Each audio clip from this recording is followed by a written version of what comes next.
Diamond ಎಲ್ಲರೂ ಹಾಕ್ಬೋದಾ? ಇಲ್ಲ, ಅವ್ರಿಗೆ 6th ಹೌಸ್ ಲಾರ್ಡ್ ಏನಾದರೂ ರೋಗಋಣ ಶತ್ರು ಮನೆ ಆಗಿದ್ರೆ ಅವ್ನು ಹಾಕ್ಕೊಳ್ಳೋಂಗಿಲ್ಲ. ಅಂದರೆ ಯಾಕೆ ಹಾಕ್ಕೋಬೇಕಷ್ಟಲ್ಲ, ಅಷ್ಟೆಲ್ಲ ಇಲ್ಲದೇನೂ ನಾವು ಮಾಡ್ಬೋದು ಜ್ಞಾನದಲ್ಲಿ ಅಂತಂತಾರೆ. ದೇವಾನುದೇವತೆಗಳೇ ಹಾಕ್ಕೋತಿದ್ರು. ಮಹಾರಾಜ ಹಾಕೋತಿದ್ರು. ನನಗೆ ಯಾಕೋ ಇದೆಲ್ಲ ತಗೊಳ್ಳೋ, ನಾನೇ ರಾಜ್ಯದ ಮಹಾರಾಜ, ನಾನೇ ಯಾಕೆ ಹಾಕ್ಕೋಬೇಕು ಅಂತ ಪ್ರಶ್ನೆ ಕೇಳಿದ್ರಾ? ನೋ. ಜ್ಯೋತಿಷ್ ಶಾಸ್ತ್ರವನ್ನು ನಂಬ್ತೀರಾ ಅಂದರೆ ನಂಬಬೇಕು ಪೂರ್ತಿ. ಈಗ ವಕ್ರಿ ಗ್ರಹಗಳು ಒಬ್ಬರು ಗುರುಗಳು ಹೇಳ್ತಾರೆ ಒಳ್ಳೇದು ಅಂತ, ವಕ್ರಿ ಗ್ರಹ ಒಬ್ಬರು ಹೇಳ್ತಾರೆ ಕೆಟ್ಟದು ಅಂತಾರೆ. ಅದೇ ರೀತಿ ಸಮುದ್ರ ಕೂಡ ಹುಣ್ಣಿಮೆ ದಿನ ಬೇಡ ಅಂದ್ರೂ ಅಲೆಗಳು ಉಕ್ಕಿ ಉಕ್ಕಿ ಉಕ್ಕಿ ಮೇಲಕ್ಕೆ ಹೋಗುತ್ತೆ. ಹೇಗೆ ಚಂದ್ರ ಭೂಮಿಯನ್ನು ಪ್ರೊಟೆಕ್ಟ್ ಮಾಡ್ತಾ ಇದೆ, ನರ್ಚರ್ ಮಾಡ್ತಾ ಇದೆ, ಸೊ ಹಾಗೆ ಒಂದೊಂದು ಗ್ರಹಗಳನ್ನು ಭೂಮಿನ ಒಂಥರ ಪ್ರೊಟೆಕ್ಟ್ ಮಾಡ್ಕೊಂಡು ಬಂದಿದೆ. ಸೊ ಎಲ್ಲ ರೀತಿ ಎನರ್ಜಿನೂ ಬೇಕಾದರೆ ಈ ಎನರ್ಜಿಗಳು ಬೇಕು. ಈ ವಿಶೇಷ ಕಾರ್ಯಕ್ರಮದ ಪ್ರಾಯೋಜಕರು ನಿದರ್ಶನ್ ಸಾರೀಸ್, ಜಯನಗರ ಮತ್ತು ರಾಮಮೂರ್ತಿ ನಗರ. ಇಲ್ಲಿವೆ ಬಜೆಟ್ ಫ್ರೆಂಡ್ಲಿ ಸಾರಿ ಕಲೆಕ್ಷನ್ಸ್, ರೇಷ್ಮೆ ಸೇರಿದಂತೆ ಎಲ್ಲಾ ಬಗೆಯ ಸೀರೆಗಳು, ಲೇಟೆಸ್ಟ್ ಟ್ರೆಂಡ್ನ ಸೀರೆಗಳು ನಿದರ್ಶನ್ ಸಾರೀಸ್ ಮಳಿಗೆಯಲ್ಲಿ ಲಭ್ಯ. ಆನ್ಲೈನ್ ಬುಕಿಂಗ್ಗೆ ಸಂಪರ್ಕಿಸಿ ನಿದರ್ಶನ್ sarees.com. ಕಸ್ಟಮರ್ ಕೇರ್ ಸಂಖ್ಯೆ 9606867467. ಸೊ ರೂಪಾ ಅವರೇ, ಇದುವರೆಗೂ ನಾವು ಕರ್ಮದ ಬಗ್ಗೆ ಮಾತಾಡಿದ್ದಾಯ್ತು. ಈ ಪೋಷಕರು ಹೇಗೆ ಮಕ್ಕಳನ್ನ ಸ್ಪಿರಿಚುವಲ್ ಲೈಫಿಗೆ ಹೇಗೆ ಕನೆಕ್ಟ್ ಮಾಡ್ಬೋದು ಅನ್ನೋದ್ರ ಬಗ್ಗೆನೂ ಹೇಳಿದ್ರಿ. ತುಂಬಾ ಸಿಂಪಲ್ ಆಗಿ ಹೇಳಿದ್ರಿ ಆಕ್ಚುಲಿ. ಯಾಕಂದ್ರೆ ನನಗಷ್ಟೇ ಅಲ್ಲ, ಯಾರು ನೋಡ್ತಿದ್ದಾರೆ ಅವ್ರಗಳಿಗೂ ನೀಟಾಗಿ ಅರ್ಥ ಆಗೋಗೆ ಹೇಳಿದ್ರಿ. ನನಗೆ ಆಗಿಂದ ನಿಮಗೆ ಕೈಗಳ ಮೇಲೆ ಕಣ್ಣು ನೋಡಿ ಎಷ್ಟು ನೋಡಿ. ಸೊ ಒಂದೊಂದು ಕಲರ್ ಇದೆ. ಇದ್ರ ಬಗ್ಗೆ ಹೇಳಿ. ನೀವು ಅಸ್ಟ್ರಾಲಜಿ ಆಕ್ಚುಲಿ ನನ್ನ ಫ್ರೆಂಡ್ಸು, ನಾವಾಗ್ಲೂ ಅದೇ ಹೇಳ್ತೀನಿ, ನಿಮ್ಗೆ ಗಾಡ್ ಫಾದರ್ ಇದ್ದಾರಾ ಅಂತಾರೆ. ನಾ ಯಾವ್ದಾರ ಫೀಲ್ಡಲ್ಲಿ ಎಲ್ಲಾರ ಹೋದ್ರೆ, ಹೌದು ಇವರೆಲ್ಲರೂ ನನ್ನ ಗಾಡ್ ಫಾದರ್ಸೇ, ಪರಮಾತ್ಮ ನನ್ನ ಗಾಡ್ ಫಾದರು, ಇವರೆಲ್ಲ ನನ್ನ ಫ್ರೆಂಡ್ಸು. ನಾವು ಒಬ್ಬಳೇ ಹೋರಾಟಕ್ಕೆ ಹೋಗ್ತೀನಲ್ಲ. ಕೆಲವು ಲೀಡರ್ಸ್ ಏನು ಮಾಡ್ತಾ ಗೊತ್ತಾ, ಹಿಂದೆ 10 ಜನ ಇಟ್ಕೊಂಡೇ ಹೋಗ್ತಾರೆ. ಬಟ್ ನಾನು ಯಾವಾಗಲೂ ರೂಪಾ ಅಯ್ಯರ್ ನೋಡಿದ್ರೆ ಒಬ್ಬಳೇ, ನಾನೇ ಡ್ರೈವ್ ಮಾಡ್ಕೊಂಡು, ನಾನೇ ಹೋಗಿ, ನಾನೇ ಕೆಲಸಗಳು ಮಾಡಿ, ನಾನು ಒಬ್ಬೊಬ್ಬಳೇ ಹೋಗ್ತಿರ್ತೀನಿ ಎಲ್ಲ ಕೆಲಸಕ್ಕೂ. ಸೊ ಅವಾಗ ಹೇಳ್ತೀನಿ, ಇವರೇ ನನ್ನ ಫ್ರೆಂಡ್ಸು, ಅವರೆಲ್ಲ ನನ್ನ ಜೊತೇಲಿ ಇರ್ತಾರೆ. ಅದು ಹೇಗೆ ಅಂದರೆ ಜ್ಯೋತಿಷ್ ಶಾಸ್ತ್ರದ ಪ್ರಕಾರ ನಾನು ಇದನ್ನು ಹೇಳ್ತಾ ಇದ್ನಲ್ಲ, ಯೆಲ್ಲೋ ಸಫೈರು ನನಗೆ ಮೈಸೂರು ಮಹಾರಾಜರು ಶ್ರೀಕಂಠದತ್ತ ಒಡೆಯರು ಅವ್ರು ಅವಾಗ ನನಗೆ ಚಂದ್ರ ಫಿಲ್ಮ್ ಮಾಡೋ ಟೈಮಲ್ಲಿ ಇದನ್ನು ಸಜೆಸ್ಟ್ ಮಾಡಿದ್ರು. ಯೆಲ್ಲೋ ಸಫೈರ್ ಅಲ್ಲಿ ಶೂಟ್ ಮಾಡಿದ್ರ? ಪ್ಯಾಲೇಸಲ್ಲಿ ಒಂದು 52 ದಿನ ಶೂಟ್ ಮಾಡಿದ್ವಿ. ಪ್ಯಾಲೇಸಲ್ಲೇ ಮಾಡಿದ್ರ? ಓಕೆ. ಅವಾಗ ಅದಾದ್ಮೇಲೆ ನಾನು PhD ಓದಬೇಕಾದ್ರೆ ಜ್ಯೋತಿಷ್ ಶಾಸ್ತ್ರ ಒನ್ ಆಫ್ ದ ಸಬ್ಜೆಕ್ಟ್ಸ್ ಆಗಿತ್ತು ನನಗೆ. ಸೊ ಅದರಲ್ಲಿ ಮತ್ತೆ ಸಂಖ್ಯಾಶಾಸ್ತ್ರ ಆಗಿರಬಹುದು, ಜ್ಯೋತಿಷ್ ಶಾಸ್ತ್ರಕ್ಕೆ ನಾನು ತುಂಬ ಪ್ರಾಮುಖ್ಯತೆ ಕೊಟ್ಟು ಇವಾಗಲೂ ಅದರದ್ದೊಂದು ಬುಕ್ ಬರೀಬೇಕು ಅಂತಿದ್ದೀನಿ. ಪರಾಶರ ಮಹಾಮುನಿಗಳದು, ಜೈಮಿನಿ ಮಹಾಮುನಿಗಳದು, ಮತ್ತು ವರಹ ಮಿಹಿರ ಅವ್ರದ್ದು, ಮತ್ತು ಹೇಗೆ ಅದು ಲಘು ಪರಾಶರ ಮತ್ತು ಭೃಗು ಮಹರ್ಷಿಗಳದು ಹೋರ, ಅದೆಲ್ಲವನ್ನು ಕಾಂಬಿನೇಷನ್. ಬಿಕಾಸ್ ಜನ ದೆಲ್ ಗೆಟ್ ಕನ್ಫ್ಯೂಸ್ಡ್, ಇದನ್ನ ನಂಬಲ. ಸೊ ಅವ್ರದ್ದೆಲ್ಲ ಒಂದು ಚಾರ್ಟ್ ಮಾಡಬೇಕು ಅಂತಿದ್ದೀನಿ ನಾನು. ಈಗ ವಕ್ರಿ ಗ್ರಹಗಳು ಒಬ್ಬರು ಗುರುಗಳು ಹೇಳ್ತಾರೆ ಒಳ್ಳೇದು ಅಂತ, ವಕ್ರಿ ಗ್ರಹ ಒಬ್ಬರು ಹೇಳ್ತಾರೆ ಕೆಟ್ಟದು ಅಂತಾರೆ.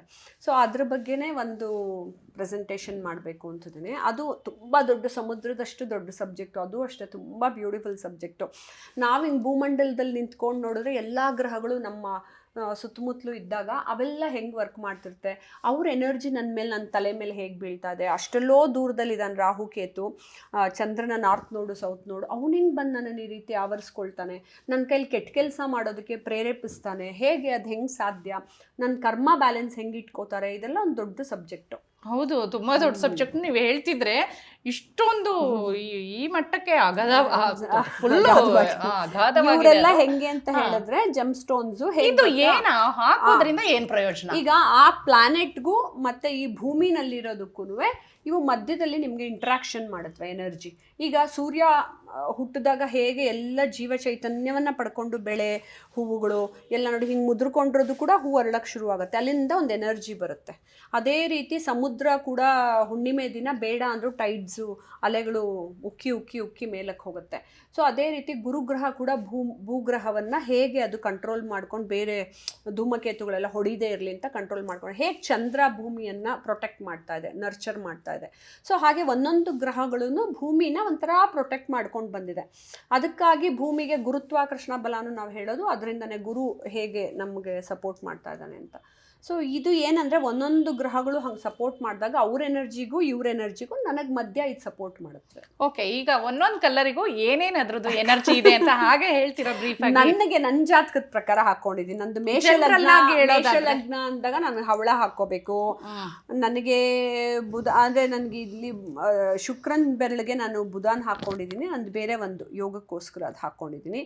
ಇದು ನನಗೆ ಸೂರ್ಯ ಪಂಚಮದಲ್ಲಿದ್ದಾನೆ ಶನಿನಲ್ಲಿ. ಸೊ ಶನಿ ಬೆರಳಿಗೆ ಇವನ್ ನೋಡಿ ಅದದೇ ಬೆಳಗ್ಗೆ ಹಾಕೊಂಡಿಲ್ಲ, ನಾನು ಬೇರೆ ತರ ಕಾಂಬಿನೇಷನ್ ಮಾಡಿ ಹಾಕೊಂಡಿದ್ದೀನಿ. ಆಕ್ಚುಲಿ ಸೂರ್ಯನ ಇಲ್ಲಿ ಹಾಕೋಬೇಕು, ಬುಧನ ಇಲ್ಲಿ ಹಾಕೋಬೇಕು. ನಾನು ಸೂರ್ಯನ, ನನಗೆ ಶನಿ ಮಹಾದಶೆಯಲ್ಲಿ ನಡೀತಿರೋದ್ರಿಂದ ನನಗೆ ಸೂರ್ಯ ಅದ್ರ ಮನೆ ಅಧಿಪತಿ ಅನ್ನೋದ್ರಿಂದ ನಾನು ಬೇರೆ ತರ ಒಂದು ಕಾಂಬಿನೇಷನ್ ಮಾಡಿ ವರ್ಕೌಟ್ ಮಾಡ್ಕೋತೀನಿ ನಮ್ದೇನೆ. ಗುರು ಎಲ್ಲರ ಜೀವನದಲ್ಲೂ ಬೇಕೇ ಬೇಕು. ಒಂದ್ ಮನೆ ಕಟ್ಟಕ್ಕೂ ಗುರು ದಶೆ ಇದೆಯಾ ಅಂತಾರೆ, ಗುರುಬಲ, ಗುರುಬಲ ಇದೆಯಾ ಜೀವನದಲ್ಲಿ, ಎಲ್ಲದಕ್ಕೂ ಸತ್ಕರ್ಮಗಳನ್ನ ನಡೆಯೋದಕ್ಕೆ ಮತ್ತೆ ಶುಭ ಕಾರ್ಯಗಳನ್ನ ನಡೆಸೋದಕ್ಕೆ ಗುರು ಬೇಕೇ ಬೇಕು. ಸೊ ಗುರು ತತ್ವ ನಮ್ಮೊಳಗೆ ಅಳವಡಿಸ್ಕೊಂಡಿರ್ಬೇಕಾಗಿದ್ರಿಂದ ಗುರು ಬೇಕೇ ಬೇಕು ಎಲ್ರಿಗೂ, ಎಲ್ಲರ ಜೀವನದಲ್ಲೂ. ಅವಾಗ ನಿಮ್ಗೆ ಶುಭ ಕರ್ಮಗಳು ನಡೀತಾ ಹೋಗುತ್ತೆ. ಇದೆಲ್ಲ ನನಗೆ ಶುಕ್ರ, ಇದೆರಡು ನನಗೆ ಫಿಲ್ಮ್ ಇಂಡಸ್ಟ್ರಿಲಿ ಇರೋದ್ರಿಂದ, ಮತ್ತೆ ನಂಗೆ ಹಾಡು, ಸಂಗೀತ, ಡ್ಯಾನ್ಸು ಎಲ್ಲ ಇಷ್ಟ ಇರೋದ್ರಿಂದ, ದಟ್ ಇಸ್ ಆಲ್. ಶುಕ್ರ ನನ್ನ ವೃಷಭ ರಾಶಿಗೆ ಅಧಿಪತಿ, ಅದಕ್ಕೆ ನನ್ನ ಚಂದ್ರ ಇರೋ ಮನೆಯಲ್ಲಿ. ಮತ್ತೆ ನನಗೆ ಶನಿ ಮಹಾದಶೆ ನಡೀತಿರೋದ್ರಿಂದ ಶನಿ ಇದು. ಮತ್ತೆ ಯಾವ ರಾಶಿ ನಿಮ್ದು? ಮೃಗಶಿರ ನಕ್ಷತ್ರ, ವೃಷಭ ರಾಶಿ, ಪಾರ್ವತಿದು. ಅವಳದೇ ಎಲ್ಲ ಅವಳು ತಂದು ಕೊಟ್ಕೊಂಡಿದ್ದಾಳೆ ನನಗೆ. ಆ ಎನರ್ಜಿ ನಿಮಗೆ ಬಂದ್ಬಿಟ್ಟಿದೆ. ಓಕೆ, ಜನರಲ್ ಆಗಿ ನೀವು ಒಂದಿಷ್ಟು ಟಿಪ್ಸ್ ಕೊಡೋದಾದ್ರೆ, ಈ ತರ ಒಬ್ಬೊಬ್ರು ಏನ್ ಮಾಡ್ತಾರೆ, ಎಲ್ಲೋ ಒಂದಿಷ್ಟು ಆನ್ಲೈನ್ ಅಲ್ಲಿ ಆಗ್ಬೋದು ಅಥವಾ ಇನ್ನೆಲ್ಲೋ ಆಗ್ಬೋದು, ಈ ಪ್ರೀಶಿಯಸ್ ಸ್ಟೋನು ಈ ಕಲರ್ದು ಹಾಕೊಂಡ್ರೆ ನಿಮಗೆ ಇದು ಒಳ್ಳೇದಾಗತ್ತೆ, ಅದು ಒಳ್ಳೇದಾಗತ್ತೆ ಅಂತ, ಅದ್ರ ಬಗ್ಗೆ ನೀವು ಅವೇರ್ನೆಸ್ ಕ್ರಿಯೇಟ್ ಅದಕ್ಕೆ ನೀವೇನ್ ಮಾಡಿ ಗೊತ್ತಾ, ಜನಗಳು ಅವ್ರ ಜಾತಕನ ತೋರಿಸ್ಕೊಂಡು ಒಂದು ಲಗ್ನಾಧಿಪತಿ, ಒಂದು ಪಂಚಮಾಧಿಪತಿ, ಒಂದು ಭಾಗ್ಯಾಧಿಪತಿ ನೋಡ್ತೀವಿ. ಅದನ್ನ ಬಿಟ್ಟು ಇನ್ನೊಂದು ಕಾಂಬಿನೇಷನ್ ನೋಡ್ತೀವಿ. ಅವ್ರಿಗೆ ಧನಸ್ಥಾನದಲ್ಲಿ ಯಾರು ಕೂತ್ಕೊಂಡಿದ್ದಾರೆ ಮತ್ತೆ ಕುಟುಂಬ ಸ್ಥಾನದಲ್ಲಿ ಯಾರು ಕೂತ್ಕೊಂಡು. ಕೆಲವರಿಗೆ ಹೆಲ್ತ್ ಅಪ್ಸೆಟ್ ಆಗಿದ್ರೆ ಹೆಲ್ತ್ ರಿಲೇಟೆಡ್ ಡೇ ಮಾಡ್ಕೋಬೇಕಾಗತ್ತೆ, ಕೆಲವರಿಗೆ ದುಡ್ಡು ಬೇಕು ಅಂದ್ರೆ ದುಡ್ಡು ರಿಲೇಟೆಡ್ ಡೇ ಮಾಡ್ಕೋಬೇಕಾಗತ್ತೆ, ಕೆಲವರಿಗೆ ಎಲ್ಲ ಇರುತ್ತೆ, ಮನಸ್ಥಿತಿ ಸರಿಗಿರಲ್ಲ, Chandra Ketu combination they get in to depression, suicide ಮಾಡ್ಕೋಬೇಕು, ಆತ್ಮಹತ್ಯೆ ಮಾಡ್ಕೋಬೇಕು ಅಂತ ಹೋಗ್ತಿರ್ತಾರೆ. ಸೊ ಅವ್ರಿಗೆ ಸ್ಟ್ರಾಂಗ್ ವ್ಯಕ್ತಿತ್ವ ಬರ್ಸ್ಕೋಬೇಕು ಅಂದ್ರೆ ಹೇಗೆ ಮಂಗಳನ ಎನರ್ಜಿನ ತಂದ್ಕೋಬೇಕು ಅನ್ನೋದು. ಕೆಲವರಿಗೆ ಮಂಗಳ ದೋಷನೇ ಇರುತ್ತೆ, ಅದನ್ನ ಹೆಂಗೆ ಹೋಗಿಸ್ಕೋಬೇಕು ಅಂತ ಅನ್ನೋದು. ಸೊ ಅದು ಅವ್ರು ಅಲ್ಲಲ್ಲೇ ಜಾತಕ ತೋರಿಸ್ಕೊಂಡು ಅಡ್ವೈಸ್ ತಗೊಂಡು ಹಾಕೋಬೇಕು. ಬಟ್ ಎಲ್ರಿಗೂ ಗುರು ಬೇಕೇ ಬೇಕು. ಅದು ಕಾಮನ್ ಯೂನಿವರ್ಸಲ್. ಜೀವನದಲ್ಲಿ ಏನೇ ಕಷ್ಟ ಇರಲಿ, ಇನ್ನು ಕೆಲವು ಅಸ್ಟ್ರಾಲಜರ್ಸ್ ಹೇಳ್ತಾರೆ ನೀ ಗುರುದ್ ಹಾಕೋಬೇಡ, ನಿಂಗೆ ಹೆಲ್ತ್ ಹಿಂಗಾಗತ್ತೆ, ನಿಂಗೆ ರೋಗ ಋಣ ಶತ್ರು ಮನೆ ಅದು ಇದು ಅಂತೆಲ್ಲ. ಅದೇನೇ ಇದ್ರೂ ಲೈಫಲ್ಲಿ ಗುರು ಬೇಕೇ ಬೇಕು. ಸೊ ಗುರು ಅದು ಯಾವುದು? ಎಲ್ಲೋ ಸಫೈರ್, ಕನಕ ಪುಷ್ಪ, ಅದನ್ನ ಯಾರು ಬೇಕಾದ್ರೂ ಹಾಕೋಬಹುದು, ಯಾರು ಬೇಕಾದ್ರೂ ಹಾಕೋಬಹುದು. ಇನ್ನು ನಾರ್ತ್ ಇಂಡಿಯನ್ಸ್ ನೋಡಿ ಎಲ್ಲರೂ ಹಾಕೊಂಡ್ಬಿಟ್ಟಿರ್ತಾರೆ. ಓಕೆ, ಇನ್ನು ಉಳಿದಂತೆ ಕಾಮನ್ ಆಗಿ ಯೂಸ್ ಮಾಡೋ ಅಂತದ್ ಕೇಳ್ತಾ ಇದೀನಿ, ಲೇಡೀಸ್ಗಳು ಹವಳ ಹಾಕ್ತಾರೆ ಎಲ್ರು. ಹೌದು, ತಾಳಿಲೇ ಹಾಕೊಳ್ತಾರಲ್ವಾ, ಅದು ಈಗ ಮಾಂಗ್ಲಿಕ್ ದೋಷ ಹೋಗ್ಬೇಕು ಅನ್ನೋದಕ್ಕೂ ಹಾಕೋತಾರೆ. ಕೆಲವರಿಗೆ ತುಂಬಾ ಸೋಬರ್ ಆಗಿ, ಅಂದ್ರೆ ತುಂಬಾ ಡಲ್ ವ್ಯಕ್ತಿತ್ವ, ಸೋಬರ್ ಸಾಂಬಾರ್ ಎರಡು ಇದೆ. ಸೊ ವ್ಯಕ್ತಿತ್ವ ಇರತ್ತೆ ಅನ್ನೋದಕ್ಕೆ, ಮದ್ವೆ ಆಗೋವಾಗ ಒಳಗೊಂದು ಎನರ್ಜಿ ಬರ್ಲಿ ಅನ್ನೋದಕ್ಕೆ ಹವಳನ ಮುಂಚೆಯಿಂದನೂ ಮಾಂಗಲ್ಯದಲ್ಲಿ ತಾಳಿ ಜೊತೆ ಹಾಕ್ತಾರಲ್ವಾ. ಆಮೇಲೆ ಇನ್ನೊಂದು ಕಾಮನ್ ಕ್ವಶನ್, ಅದು ಈಗ ಎಲ್ಲಿ ನೋಡಿದ್ರು ಡೈಮಂಡ್ ಸ್ವಲ್ಪ ಎಲ್ಲರಿಗೂ ಕ್ರೇಜ್, ಲೇಡೀಸ್ಗೆ ಡೈಮಂಡ್ ಎಲ್ಲರೂ ಹಾಕ್ಬೋದಾ? ಅದೇನಕ್ಕೆ ಗೊತ್ತಾ, ಹೆಣ್ಮಕ್ಳಿಗೆ ಶುಕ್ರಂದು ಪ್ರಭಾವ ನಮ್ಮಲ್ಲೇ ಇರುತ್ತೆ. ಶುಕ್ರ ಇಸ್ ಅ ವೀನಸ್. ಯಾವುದೇ ಪುರುಷ ಮಹಿಳೆನ ಮದ್ವೆ ಮಾಡ್ಕೊಂಡ್ರು ಅವಳು ವೀನಸ್ಸು, ಇವನು ಮದ್ವೆ ಆಗಕ್ ಮುಂಚೆ ಮಂಗಳ, ಮದ್ವೆ ಆದ್ಮೇಲೆ ಗುರು. ಸೊ ಅದು ವೀನಸ್ ತತ್ವ ಎಲ್ಲ ಮಹಿಳೆಯರಲ್ಲೂ ಇದೆ ನಮ್ಮಲ್ಲಿ. ಫೆಮಿನೈನ್ ಕ್ವಾಲಿಟಿ ಚೆನ್ನಾಗಿ ಇಲ್ಲ. ಅವ್ರಿಗೆ 6th ಹೌಸ್ ಲಾರ್ಡ್ ಏನಾದ್ರು ರೋಗ ಋಣ ಶತ್ರು ಮನೆ ಆಗಿದ್ರೆ ಅವಂದ್ ಹಾಕೊಳ್ಳೋಂಗಿಲ್ಲ. ಅಂದ್ರೆ ಸಿಂಪಲ್ ಆಗಿ ಹೇಗೆ ಅರ್ಥ ಮಾಡ್ಕೋಬಹುದು, ಅವರು ಯಾವ ಲಗ್ನ ಅನ್ನೋದು ನೋಡ್ಕೊಂಡು 6ನೇ ಮನೆ ನೋಡ್ಕೋಬೇಕು. ಅದನ್ನ ನೋಡೇ ಹಾಕೋಬೇಕು, ಇಲ್ದಿದ್ರು ಅದೇ ಇರಲ್ಲ ಬಿಡಿ ನಿಮ್ಮ ಹತ್ರ. ಈಗ ಫಾರ್ ಎಕ್ಸಾಂಪಲ್ ಒಬ್ಬೊಬ್ರು 10 ವರ್ಷದಿಂದನೂ ಹಾಕಿರ್ತಾರೆ, ಅವ್ರಿಗೆ ಒಳ್ಳೇದಾಗಿರುತ್ತೆ. ಅವ್ರಿಗೆ ತಮ್ಗೆ ಗೊತ್ತಾಯ್ತು ಅವ್ರ ಮನೆಗೆ ಡೈಮಂಡ್ ಬಂದ ತಕ್ಷಣನೇ ಮನಸ್ಸಿನ ಮನಸ್ಥಿತಿ ಒಳ್ಳೇದಾಯ್ತಾ ಕೆಟ್ಟದಾಯ್ತಾ ಅನ್ನೋದು ಅದೇ ಇರುತ್ತೆ, ಅಥವಾ ಅದೇ ಹೊರಟೋಗುತ್ತೆ. ಆ ರೀತಿನೂ ಇದೆಯಾ? ಅದೇ ಮಾಡಿಸ್ಕೊಳುತ್ತೆ ಮ್ಯಾಮ್. ನೀವು ನಂಬಲ್ಲ, ನಾನು ಇದೆಲ್ಲ ಹಾಕ್ಕೊಂಡಾಗ ಅಂದರೆ ಯಾಕೆ ಹಾಕ್ಕೋಬೇಕಷ್ಟೆಲ್ಲ, ಅಷ್ಟೆಲ್ಲ ಇಲ್ಲದೇನೂ ನಾವು ಮಾಡ್ಬೋದು ಜ್ಞಾನದಲ್ಲಿ ಅಂತಂತಾರೆ. ದೇವಾನುದೇವತೆಗಳೇ ಹಾಕ್ಕೋತಿದ್ರು.